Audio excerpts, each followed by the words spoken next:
Good afternoon. I'm very glad to be here today to be talking about some of the concepts related to my research work here at the Institute. As Dimitri said, the talk will be in English, but afterwards feel free to ask questions either in English or in Greek. I'm here with my colleagues, so we can have the discussion in any language you are comfortable in. So before getting to molecular simulation and machine learning, let me begin the presentation with a few words about materials design. So what is materials design? Broadly speaking, let's say it's the task of finding the correct suitable material or a suitable substance for a given application. And this is a crucial step in many different applications, ranging from packaging or more modern one like 3D printing. And this step, let's say we have an application that requires us a certain property. We can look into the materials we already have and find which one matches with our requirement. But sometimes either a new application come out or we have new requirements for our application, so we require a different property that none of the materials we already have at hand satisfy. So what we do in this case, this is the case in which we engage in material design. We can have two possibilities. Either we go and look at materials that we already know for some other properties, but we don't know for the specific property we are interested in. So we test existing materials for this new application. For example, let's say we know some fabrics' elastic properties, but we don't know their fire resistance properties. Or we can go another way and start from scratch, creating directly a new material with the desired property for the new application. And how can we go about this? So the traditional way is to take a material or synthesize a new material, go to the lab, measure the property that we want out of it, and see if it matches our requirement. If it does, we are done. If it doesn't, we need to try again. So we take a new material and we repeat the process. So this can be pretty time-consuming because we don't know in advance which materials will perform at the level we require. So, and besides time constraints, we also have resource constraints and money constraints.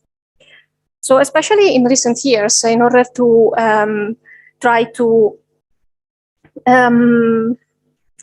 assist this process from the experimental point of view, we also have another tool available, which is the use of computer simulations in materials design.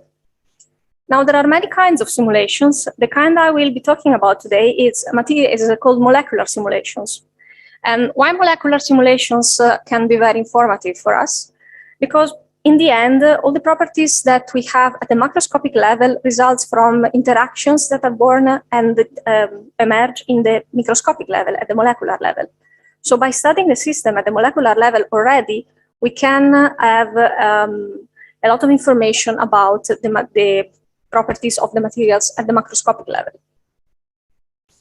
And we can see molecular simulations as sort of virtual experiments because they consist of setting up a virtual system consisting of atoms and molecules at certain conditions and see what happens in a controlled experiment in our computer, which is in a way a mirror to what happens in the physical lab.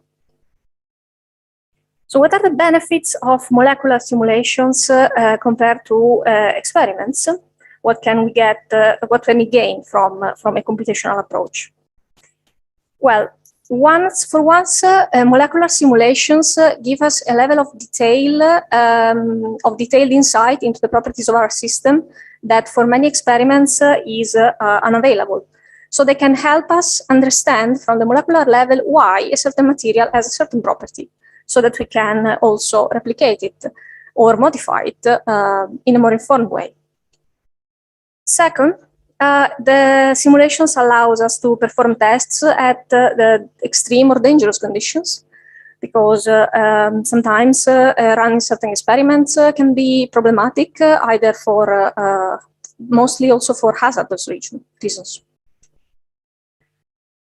A third reason is that in the computer, we are free also to study molecules that don't exist yet. So this allows us to build hypothetical molecules and study their properties before actually going to the lab and try to synthesize them. And this can save us a lot of time, since we can repeat this process for a very large number of systems, and this can enable us to narrow down our choice of possible materials for a given application, and then go to the lab only with the best candidates, thus saving time and money. So there are many molecular simulation techniques. Today I want to focus on one which is called molecular dynamics. And molecular dynamics is a technique in which we represent matter in a discrete way.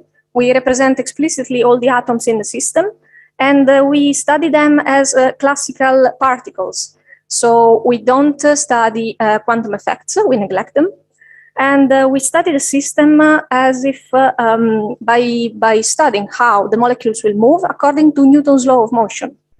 So just solving the Newton's law for all the particles in the system, we get how our system evolves during time. The result of our simulation, so it's its trajectory, meaning a collection of its microscopic states over time. We start from a time zero, and by solving the equation of motion, we see how the system moves and evolves over time. And then through statistical mechanics arguments, we can take the microscopic properties and calculate averages that give us macroscopic variables. So for example, at the microscopic level, we cannot define the temperature as a concept related to our atoms. Atoms don't have temperature. Atoms have a velocity, have a kinetic energy. The temperature at the macroscopic level comes out as the average kinetic energy of our system. So this is the way we get the link from the microscopic to the microscopic level. With molecular dynamics, we can simulate a lot of different conditions, matter in various states of aggregation, gas, liquid, solids. We can build multi-molecule and multi-substance systems. So we can simulate also very complex systems. The system that we are trying to study. So let's imagine that the big box here is our material. With the molecular dynamic simulation, we focus our attention on a very small control volume.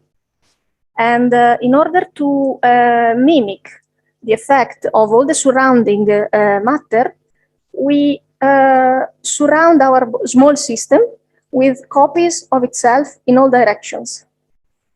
And this is called performing a simulation under periodic boundary conditions, which allows us to eliminate interfaces at the boundaries of our control volume and simulate an infinite bulk system. So these are just to show an example of a possible thing that we can do with this system. So what you are seeing here is the same molecule simulated in water at different pH conditions. We can actually visualize the results and see how the system behaves, how its conformation changes by changing the conditions of the experiment.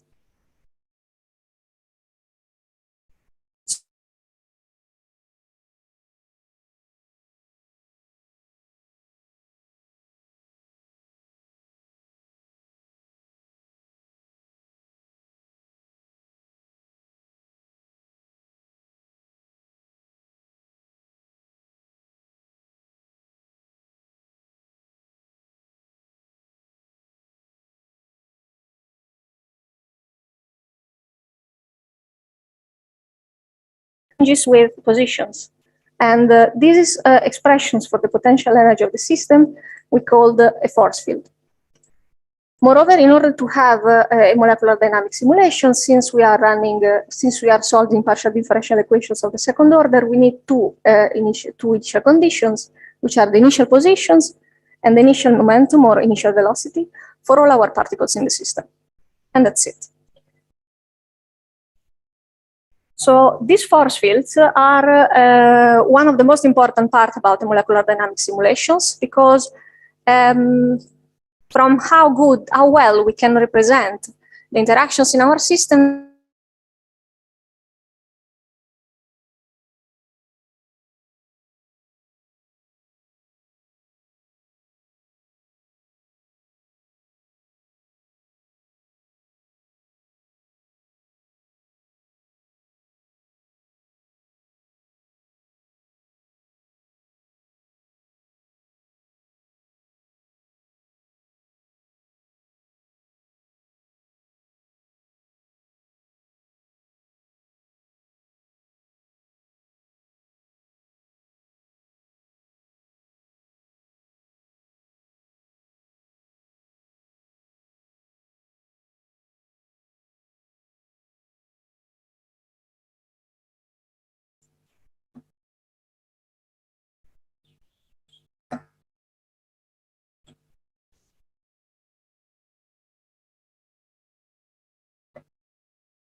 okay. So bonded and non-bonded. Now, these also can be broken down into more elemental contribution that has to do with how bond vibrates, how angle and vibrates, and how molecule rotates around bonds. And for the non-bonded parts, we typically take into account electrostatic interactions by assigning to each atom a point partial charge, and also van der Waals interaction that we typically express with this Lennard-Jones potential function.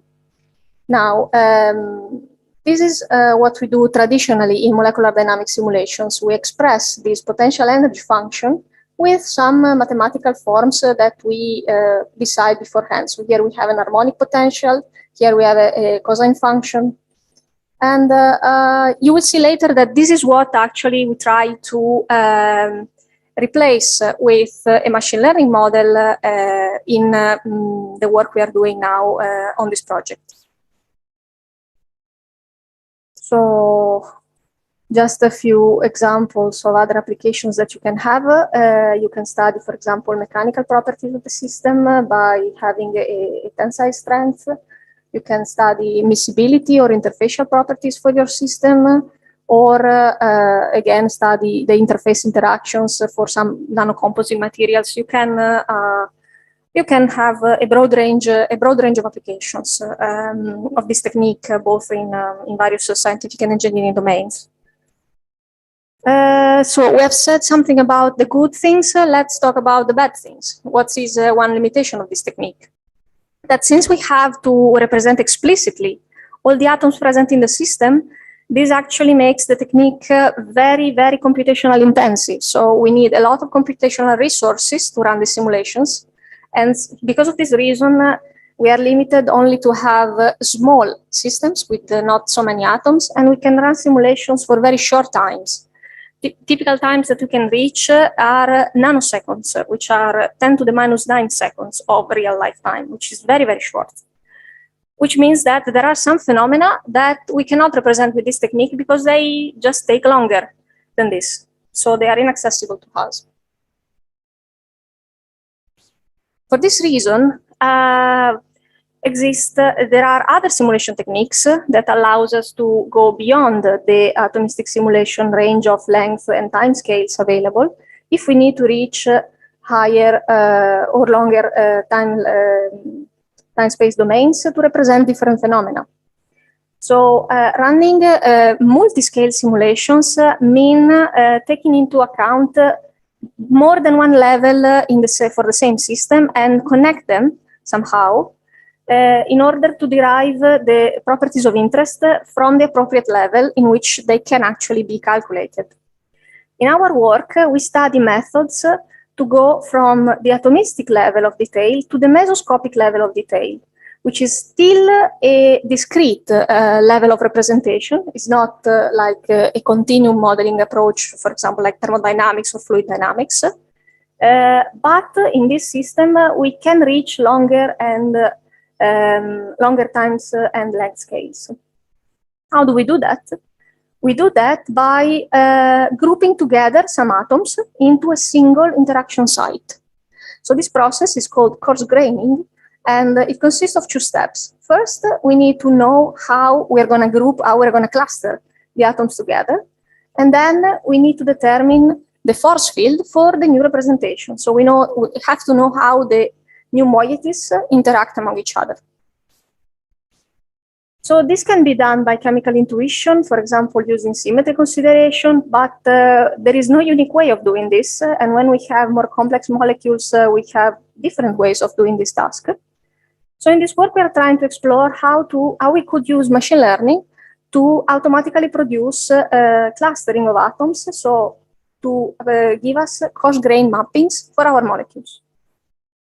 To do this, we apply a neural network, a type of neural network, which is called a variational autoencoder neural network, that has the peculiarity of being consisting of two parts. The first part, which is called the encoder, that goes from our original space into a reduced dimensional space. And then we have a second part, which is called the decoder, that goes from the low dimensional space back to the original space. And when we train this model, to actually reproduce its input. And what we get from the middle level in the reduced space is our coarse grain mapping, our clustering of the atoms. This approach is very interesting, but it presents some challenges that we need to be aware of, in particular regarding how the physical characteristics of the system are preserved. Because sometimes we get some answers from the model, some mappings, which break the connectivity. Whereas what we want is a mapping in which the molecule is not broken apart in the clusters. Another thing that we want, for example, is that when we have a molecule and we try to reconstruct it, if we try just to rotate the molecule, we know that it's the same molecule, just rotated. We would like to have a consistent answer, but we don't get that from the model. So this tells us that there are some physical characteristics about the data that the model cannot just learn from the data. So we need to improve the approach by imposing the physical characteristics that we want to be preserved.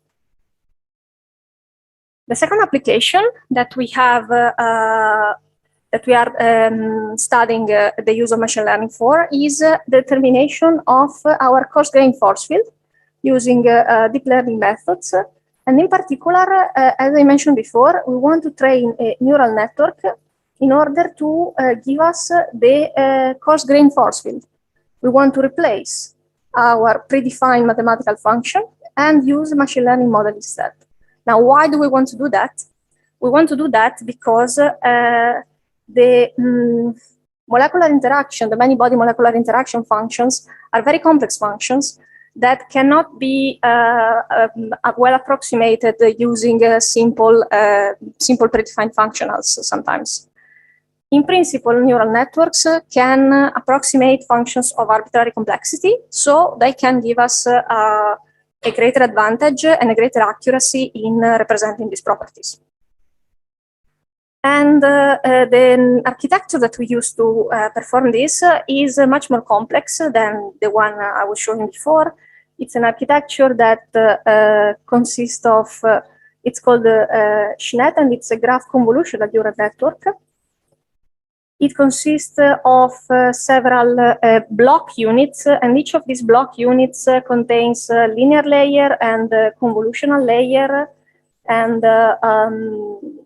it has also a filter generating part that learns, after the model is trained, actually has learned something about the local structure of our model. This part changes depending on which kind of molecular structure we are training the model for.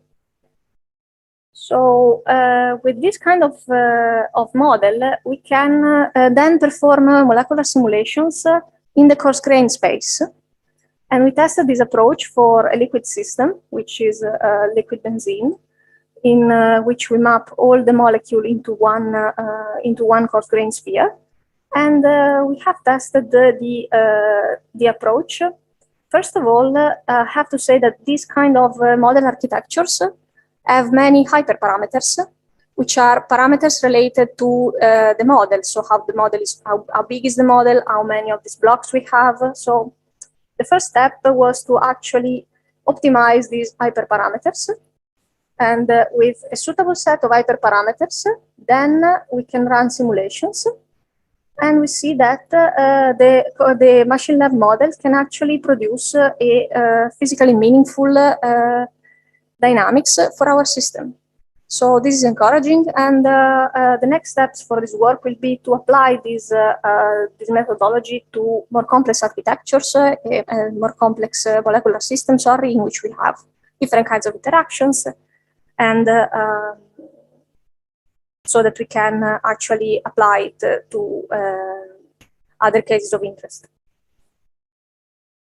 So to conclude, I wanted to tell you something about the molecular simulations and how they can be useful to scientists and engineers for many tasks, to understand molecular mechanisms, to study structure property relationships, and to allow us to perform materials and process design in a more rational way and in a more informed way. And then I wanted to just say a few words about the necessity to perform multi-scale simulations for some systems, and in particular how we can have we can use coarse-grained simulations in order to investigate longer time and length scales for macromolecular systems. And we've seen that this takes two steps: the choice of a mapping and determination of the force field. And it's possible to apply machine learning methods to facilitate both of these tasks, both in the automatic mapping generation and the force field developments. But we should be aware of the challenges and the pitfalls. In particular, we should always keep our eyes open for physical consistency of the results. And this also can be the necessity to perform appropriate hyperparameter optimization in order for the model to produce meaningful results. So I would like to conclude by acknowledging the funding from this project. As it was said at the beginning, this project is funded through a Marie Curie Fellowship. And I want to encourage all of you that are thinking about pursuing a PhD to go into the European Union portal and check out the funding opportunities for PhD scholarship that they have. The project that we work on is called Machine Learning Aided Multiscale Modeling for Polymer Membranes. And these are my name and the name of my collaborators, Niki Dargadou and Georgi Yanakopoulos. These are our contacts. And let me just finish by saying that this is a very multidisciplinary area of research. So either if you have a physics background, a chemistry background, a chemical engineering background, an informatics background, we want you, because there is a lot of possibilities for internship or for thesis or from a variety of different backgrounds. So thank you very much for your attention.